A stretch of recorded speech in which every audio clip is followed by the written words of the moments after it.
Fraktur. Fraktur atau patah tulang merupakan kondisi ketika tulang menjadi patah, retak, atau pecah sehingga mengubah bentuk dan posisi tulang. Segala jenis tulang yang ada pada tubuh manusia sejatinya dapat mengalami fraktur. Namun, kasus yang sering ditemukan adalah fraktur pada tulang penyusun anggota gerak atas maupun bawah. Fraktur dapat dialami oleh siapapun dan pada usia berapapun apabila cedera atau kecelakaan. Namun, kondisi ini juga umum terjadi pada lansia, khususnya lansia perempuan karena faktor penuaan yang menyebabkan kerapuhan pada struktur tulang. Ya, di sini saya akan sedikit menjelaskan mengenai klasifikasi atau jenis-jenis fraktur yang sering terjadi. Yang pertama, ada fraktur terbuka. Fraktur terbuka sendiri merupakan suatu kondisi di mana tulang yang patah menembus ke luar kulit, sehingga tulang yang patah ini dapat terlihat dari luar. Seperti ini. Yang kedua, ada fraktur tertutup. Fraktur tertutup sendiri merupakan suatu kondisi di mana tulang patah, namun patahan tulang tidak menembus keluar kulit sehingga tidak terlihat dari luar kulit. Fraktur ini sendiri merupakan kebalikan dari fraktur terbuka. Yang ketiga ada fraktur parsial, merupakan suatu kondisi di mana tulang tidak seutuhnya patah, atau hanya berupa retakan seperti ini saja. Dan yang terakhir ada fraktur total di mana kondisi tulang benar-benar patah, baik terbagi menjadi dua bagian seperti ini atau menjadi beberapa bagian seperti ini. Sekian klasifikasi dari fraktur tulang. Gejala yang paling sering dialami oleh pasien dengan fraktur tulang adalah nyeri, di mana nyeri yang sering timbul sangat mengganggu aktivitas dan kegiatan sehari-hari pasien dalam memenuhi kebutuhan dasar manusianya. Kondisi nyeri yang dialami sering terjadi sangat panjang, mulai daripada saat pasien mengalami cedera dan pra-penanganan, di masa pasien mendapatkan penanganan, dan berlangsung memanjang pada pasca penanganan. Oleh karena itu, intervensi yang biasanya dilakukan dibagi menjadi dua, yaitu intervensi farmakologis melalui pemberian obat penghilang rasa nyeri, dan intervensi non-farmakologis melalui terapi relaksasi.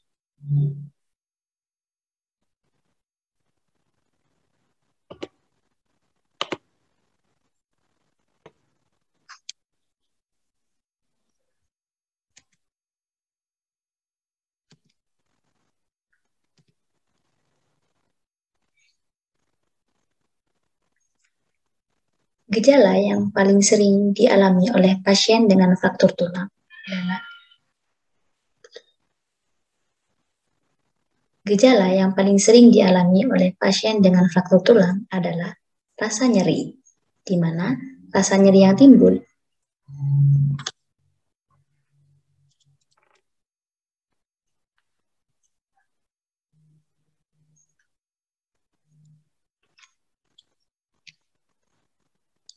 Gejala yang biasanya sering dialami oleh pasien dengan fraktur tulang adalah nyeri, di mana rasa nyeri yang timbul sangat mengganggu aktivitas kegiatan fisik sehari-hari serta kenyamanan dari pasien.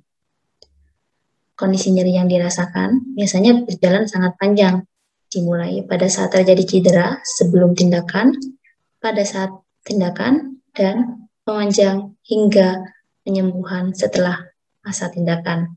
Oleh karena itu, intervensi yang dilakukan biasanya dibagi menjadi dua, yaitu intervensi farmakologis dengan pemberian obat penghilang rasa nyeri, dan intervensi non-farmakologis dengan terapi dan relaksasi yang bermacam-macam.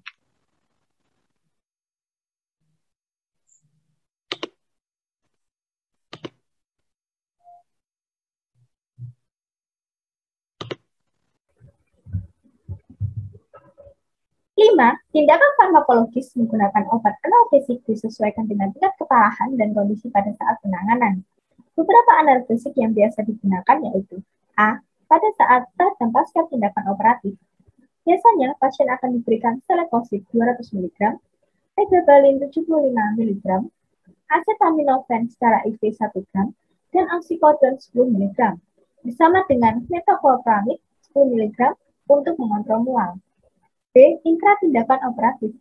Biasanya pasien akan diberikan obat bersamaan dengan anestesi bupivacain HCl ditambah morfin 10 mg dalam banyak kasus, dan ketorolac 30 mg.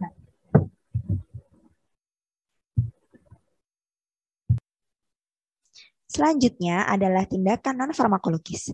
Tindakan non-farmakologis atau manajemen nyeri dengan non-farmakologi dapat menjadi pendamping pada pemberian analgesik, namun tidak dapat menjadi pengganti dalam pemberian analgesik. Pada fraktur tulang, pemberian terapi non-farmakologi dapat diberikan sebelum atau preoperasi, sesudah atau post-operasi, dan ketika pasien sedang mengalami atau menjalani proses rehabilitasi. Sebelum operasi, pasien dapat diberikan terapi dingin atau terapi kompres dingin bersamaan dengan transcutaneous electric nerve stimulation atau TENS. Kompres dingin atau terapi es dapat menurunkan intensitas nyeri pada fraktur tertutup. Tindakan ini dapat menurunkan prostaglandin yang memperkuat sensitivitas nyeri dan subkutan lain pada tempat cedera dengan menghambat proses inflamasi.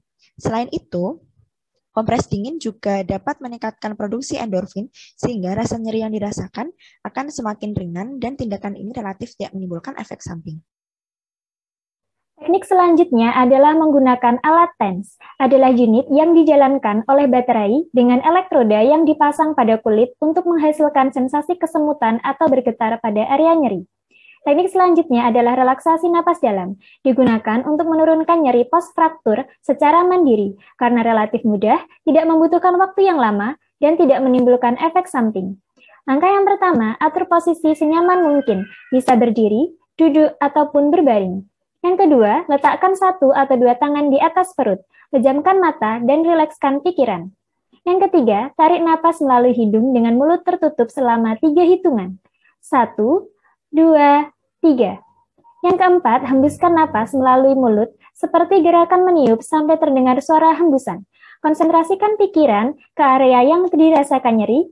Ulangi kegiatan ini 5-10 kali atau sampai Anda merasa nyaman.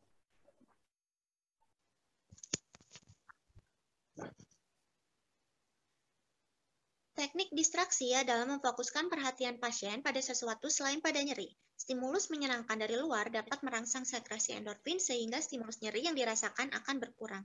Teknik distraksi visual, auditori, pernapasan, intelektual, dan juga sentuhan apabila dikombinasikan akan lebih efektif dalam menurunkan nyeri dibanding stimulus pada satu indera saja. Relaksasi otot progresif dengan latihan range of motion selain dapat mengatasi nyeri juga dapat memperbaiki jaringan yang luka dan kekuatan otot pada post-operasi fraktur. Penata laksana ini dapat dijadikan sebagai upaya rehabilitasi. Latihan ini dapat dilakukan dengan mengontraksikan masing-masing otot dalam 10 kali hitungan kemudian lemaskan.